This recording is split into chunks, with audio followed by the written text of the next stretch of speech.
Naimbag nga malamyo amin, gagayam kan kakabsat, magandang hapon po. Para sa update ng ating construction project serye. Today is April 23, 2026, Thursday. At ito na po yung naging itsura ng ating construction project after 62 days of construction works. Pero bago natin i-discuss yung ating update sa project na ito, yung munting update natin, ipapasilip muna natin yung ating floor plan. We started the construction work during February 9, 2026. During that time, medyo mura pa yung mga construction materials natin. Pero at this moment of time, medyo nagmahal na yung mga materyales. Okay, halik na kayo at samahan nyo akong tingnan o silipin yung ating floor plan o architectural floor plan para sa ating construction project na ito. Okay, unahin muna nating silipin itong ating puting tie beam at saka column setup, no? Ito yung ating column setup ng ating puting tie beam. Yan po siya, puting column tie beam layout plan.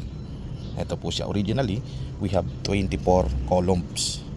Pero nag-additional tayo ng 6 column, kaya we have total number of 30 columns. Yan po siya. Ang dinagdag natin itong tatlo na ito, no? Isa, dalawa, tatlo sa ating left side at saka sa right side. Tatlo rin, no? Isa, dalawa, tatlo. Total of 6 columns yung additional natin. Kaya naging total of 30 na poste. Lahat yung ating construction projects. Yan po siya. Okay, silipin din natin yung ating architectural floor plan para sa ating main topic ng video ito para magkaroon kayo ng idea. Yan po siya. Di bali, ang width po ng ating project, ang sukat po nito is 8.25 meters, no? Yung isang side itong width. At saka yung length naman nito, yung haba, we have 14.65 meters. Yan po siya. Kaya para makuha natin yung total area, itong loob lang po nito, no?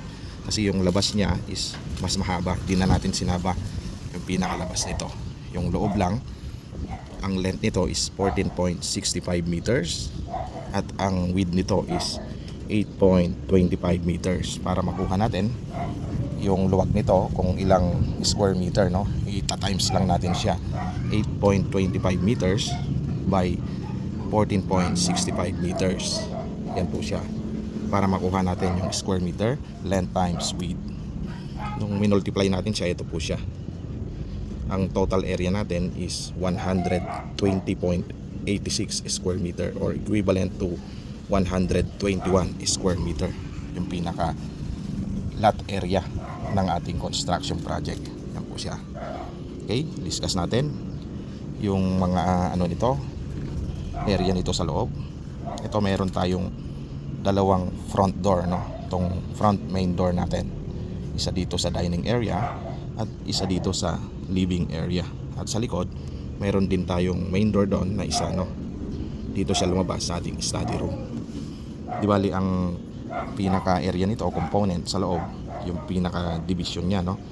Una, we have the living area. Ito po siya papasok. Tapos meron tayong hallway dito sa gitna. Then meron tayong 4 na bedrooms. Bedroom 1, bedroom 2, bedroom 3, bedroom 4. Yan po siya. Mas maluwag po yung area dito, no? Yan, yung bedroom 1 and bedroom 3. Mas maluwag siya ng area. Dito, mas maliit yung area naman nito. At sa diretso naman ng ating living area, we have the study room, no? Yan po siya. Nakikita ninyo yung area ng study room. And then papasok ka dito sa hallway, meron naman tayong storage area.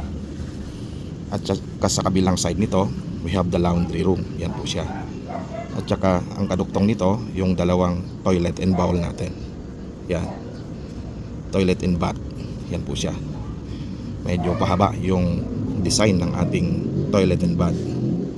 At hindi tayo makakapunta sa toilet and bath na hindi tayo dadaan dito sa laundry. Kasi nakatago yung pintuan naman nito pag pumasok ka dito sa na area. And then after that, yung last portion, we have a kitchen at saka dining area. Yan po yung pinaka layout ng ating project. Para magkaroon kayo ng idea, yan po yung luwag niya ng ating dinidiscuss na construction project serye. Okay? I hope nagkaroon kayo ng konting idea para sa layout sa loob ng ating construction project. Yan po siya yung visualization nito. Expectation versus reality. Pag na-implement na siya, ito po. Yan. Yan yung magiging layout po nito. Okay? At para sa update ng ating construction project serye, after 62 days of construction works, ito na po siya. Yung pinakita natin floor plan kanina, naitayo na natin, no, yung total number of 30 column or poste, yung 30 pamoste natin, nakatayo na po siya lahat. Yan po siya. Di bali, ang size po niyan is 350 by 350 mm. Yung ibang mga detalye ng ating mga poste, mga puting tie beam, nasa mga unang video ng ating project construction serye. Yan na po siya, medyo mahaba, no? Yung height po nito from the top of the puting tie beam up to the top of the beam, no? 4 meters po yan. Yan po yung haba niya. Napakataas, no? Medyo mataas siya. Kasi nag-come up tayo ng ganyang height dahil yung backfilling natin is 3 hollow blocks, no?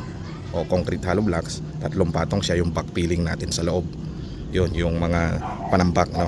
Yun yung height ng ating flooring. Yan. Kaya nagkaroon tayo ng height na 4 meters ang taas ng ating pamoste. Di bali, ang hukay natin dito is 1.2 meters, no? Yan. From the top of the puting tie beam. At saka ang ano natin, backfilling natin, yan po siya. Medyo mataas. 3 hollow blocks, kaya 600 mm o 60 centimeters yung height ng ating backfilling. Di bali yan yung magiging flooring height natin, no? 3 CHB siya. Kaya ang magiging total, no, na deep ng ating poste is 1.8 meters na. Kasi yan yung maglalak, no, sa ating mga pamoste para maging matibay siya. Yan. Medyo tinaas natin yung ating panambak o backfilling. Ibali yan yung height ng ating pamoste. At almost nagkaroon na rin tayo ng mga laying out of concrete hollow blocks, yung asintada natin, no? Naiasintada na natin siya. Almost ang portion na lang na kulang para sa ating mga concrete perimeter walls. Yan po siya. Yung portion na lang na yon. Dahil dito nagawa na natin. Yan siya. Kumpleto na. Yan, yung kantuhan. Tapos ito na yung main door natin dito sa dining. Yung pinakita natin floor plan, ito yung dining area. At ito naman yung magiging CR niya, no? Yung toilet and bath, and then yung laundry. Ito siya, dito mapapasok. Doon yung niya, yung pintuan. At saka ang katapat nito, ito yung storage room. Yan yung area niya, medyo maliit lang. At ito yung hallway na sinabi natin. Yan siya. At yun yung bedroom, mas mahaba, no, dito banda. Okay? At dito sa banda dito, yung dalawa, medyo mas maiksi siya. Lahat naman ng ating mga mga concrete hollow blocks, yung outside perimeter walls, makikita ninyo naka-flush siya dito sa loob. Kaya kung napansin nyo kanina, yung ating mga poste, lahat ng nosing nasa labas, no, para malinis yung loob natin. Yan, dito naka-flush siya. Ganon din doon, naka-flashing siya, no, dito sa loob. Yung labas, nandun yung nosing ng ating pamoste. At lahat naman inilagay natin dito, no, para malinis yung area ng natin dito sa mga common areas. Yan, naka-flashing lahat yan. Lahat ng pamoste natin na nasa gitna, nilagay na natin sa loob ng kwarto. Yan, kung papansinin nyo po siya, nandun siya. Lahat ng nosing, no, ng ating pamoste, nasa loob po siya ng mga rooms. At yung CR, naka-flash din sa loob, no. Yun, ang nosing niya dito sa labas, para yung CR walang walang nosing doon sa loob, walang kantuhan makikita. Di bali, ito siya. Dito tayo naka-flash kasi nandito yung ating lababo, yung kitchen sink. Dito sa labas mako-cover na niya yung nosing na ito. Yun po yung design ideas na ginawa natin. Yan, hahatiin pa yan sa gitna para magiging dalawa yung toilet natin. Yan po siya. At ang diskarte naman natin kapag nag-aasintada sa mataas na portion, no, yung top portion nito, mga combination ng wood lumber at saka kawayan yung ginamit natin. Di bali pinapatong natin siya dito sa mga dowels lang natin, no, sa poste. Yan, para hindi na tayo gumamit ng maraming panukod. Yan po siya. Yan yung andamyo na ginawa natin. Papansinin niyo para matibay. Yan po yung diskarte, no. Nakapatong lang siya sa mga mga bakal-bakal natin, yung dowels, no.